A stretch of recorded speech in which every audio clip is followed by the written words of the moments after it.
Whenever I get to travel for work, I try to find out where my drinking water comes from and where my poop and pee go.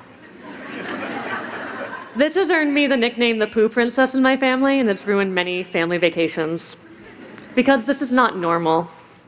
But thinking about where it all goes is the first step in activating what are actually superpowers in our poop and pee. Yeah. And if we use them well, we can live healthier and more beautifully. Check out this landscape in Santa Fe, New Mexico. Just notice what kind of words and feelings come to mind. This landscape was watered with treated sewage water. Does that change anything for you? I imagine it might. And that's okay. How we feel about this is going to determine exactly how innovative we can be. And I want to explain how it works. But what words do I use? I mean, I can use profane words like shit and piss, and then my grandma won't watch the video. Or I can use childish words like poo and pee. Or I can use scientific words like excrement and feces. I'll use a mix. All I got. So this suburb, the poo and the pee in the wash water, is going to this treatment plant right in the middle of the community. And it looks more like a park than a treatment plant. And the poo at the very bottom of all those layers of gravel, not touching anyone, is providing solid food for those marsh plants. And the clean, clear water that comes out the other end is traveling underground to water each person's yard. So even though they're in a desert, they get their own personal oasis. This approach is called integrated water management, or holistic, or closed loop. Whatever you want to call it, is in conflict with the status quo of how we think about sanitation, which is contain, treat, push it away. But in this approach, we're doing one step better. We're designing for reuse from the very beginning, because everything does get reused, only now we're planning for it. And often that makes for really beautiful spaces. But the most important thing about this system isn't the technicals of how it works. It's how you feel about it. Do you want this in your yard? Why not? I got really curious about this question. Why don't we see more innovation in sanitation? Why isn't that kind of thing the new normal? And I care so much about this question that I work for a nonprofit called Recode. We want to accelerate adoption of sustainable building and development practices. We want more innovation. But a lot of times, whole categories of innovation, ones that can help us live more beautifully, turn out to be illegal. Today's regulations and codes were written under the assumption that best practices would remain best practices with incremental updates forever and ever. But innovation isn't always incremental. And it turns out how we feel about any particular new technique gets into everything we do, how we talk about it, how we encourage people to study, our jokes, our codes, and it ultimately determines how innovative we can be. So that's the first reason we don't innovate in sanitation. We're kind of uncomfortable talking about sanitation. That's why I've gotten called the Poo Princess so much. The second reason is we think the problem's solved here in the US.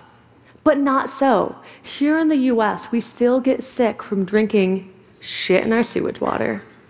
7 million people get sick every year, 900 die annually, and we're not taking a holistic approach to making it better, so we're not solving it.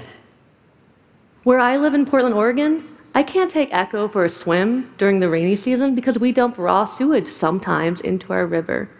Our rainwater and our sewage go to the same treatment plant. Too much rain overflows into the river.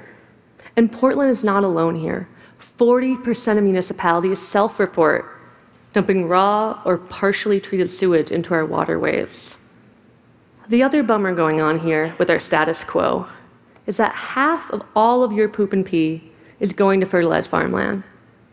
The other half is being incinerated or landfilled.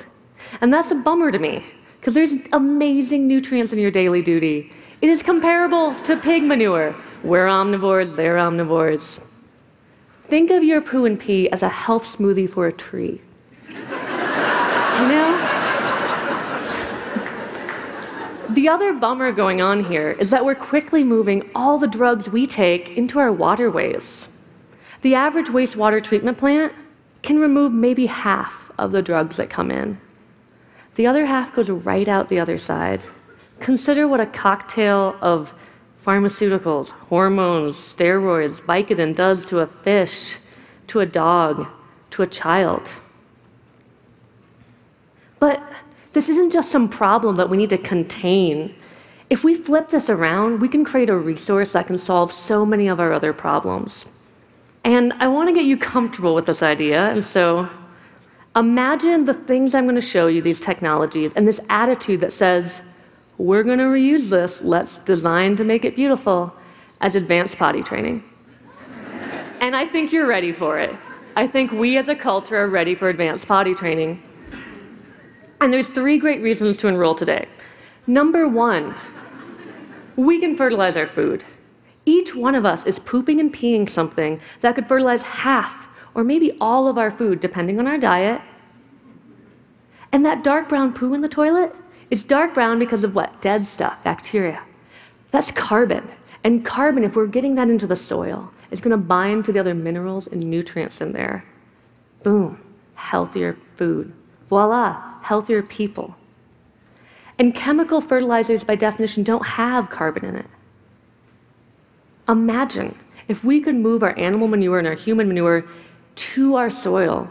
We might not need to rely on fossil fuel-based fertilizers, mine minerals from far away. Imagine how much energy we could save. Now, some of us are concerned about industrial pollutants contaminating this reuse cycle. That can be addressed. But we need to separate our discomfort about talking about poo and pee so we can calmly talk about how we want to reuse it and what things we don't want to reuse. And get this, if we change our approach to sanitation, we can start to slow down climate change. Remember that carbon in the poop? If we can get that into our soil bank, it's going to start to absorb carbon dioxide that we put into the air. And that could help slow down global warming. And I want to show you some brave souls who have had the courage to embrace this advanced potty training approach. So those folks in New Mexico, why'd they do it? Because they're in a desert, because they saved money? Yeah. But more importantly, they felt comfortable seeing what was going down the toilet as a resource. Here's an average house in Portland, Oregon. This house is special because they have a composting toilet, turning all their poo and pee over time into a soil amendment. Their wash water, their shower water, is going underground to a series of mulch basins, and then watering that orchard downhill. When they went to get this permitted, it wasn't allowed in Oregon, but it was allowed in 5 other states nearby. That was Recode's, my organization's, first code change campaign. Here's a great example where the integrated water management approach was the cheapest. This is 3 high-rise residential buildings in downtown Portland, and they're not flushing to the sewer system. How? Well, their wash water is getting reused to flush toilets, cool mechanical systems, water the landscape. And then once the building has thoroughly used everything, aka shat in it, it's treated to the highest standard right on site by plants and bacteria, and then infiltrated into the groundwater right below. And all of that was cheaper than updating the surrounding sewer infrastructure. So that's the last reason we should get really excited about doing things differently. We can save a lot of money. This was the first permit of its kind in Oregon. Brave and open-minded people sat down and felt comfortable saying, yeah, that shit makes sense. Let's do it, you know? So I keep showing examples where everyone's reusing everything on site. Why? Well, when we look at our aging infrastructure, and it is old, and we look at the cost of updating it, 3/4 of that cost is just the pipe snaking through our city. So as we build anew, as we renovate, it might make more sense to treat and reuse everything on site. San Francisco realized that it made sense to invest in rebates for every household to reuse their wash water and their rainwater to water the backyard, because the amount of water they would save as a community would be so big. But why were all these projects so innovative? The money piece, yeah. But more importantly, they felt comfortable with this idea of advanced potty training. Imagine if we embraced innovation for sanitation the way we have for, say, solar power. I mean, think about it. Solar power used to be uncommon and unaffordable, and now it's more part of our web of power than ever before. And it's creating resiliency. We now have sources of power like the sun that don't vary with our earthly dramas. What's driving all that innovation? It's us. We're talking about energy. It's cool to talk about energy. Some folks are even talking about the problems with the limited resources where our current energy is coming from. We encourage our best and brightest to work on this issue: better solar panels, better batteries, everything. So let's talk about where our drinking water is coming from, where our poo and pee are actually going.